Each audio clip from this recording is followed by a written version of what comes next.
you mentioned something about just addressing your fears. Yeah. I want to kind of get into that a little bit more. Like, what would Mhm. you say, like knowing everything you know now, to that young woman who was in that position, being a secretary, not doing exactly what you knew you had the potential to do to address those fears? Like, what would you say to yourself from at that point in your life? Um, and I had children too, and I was married too, right? So that's a whole other stuff together that you're dealing with, and you want the best for your children.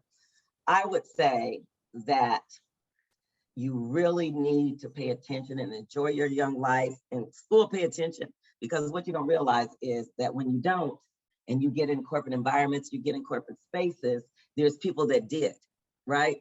And then you're competing with them and you have this big gap.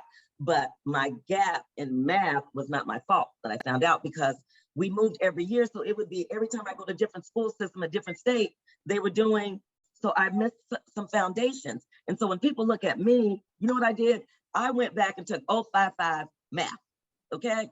Integer, 0, 1, 2, 3. I start at the base level. So you got to start back. Don't let it stop you. Go back. And I have advised and coached some of my friends about getting their degrees. And my one girlfriend, she's an example. I said, Jeannie, just go and take a class at a time. Then you'll feel like you take 2 classes. So she got a 2-year degree. Then the next thing you know, she just kept it on. She got a 4-year degree.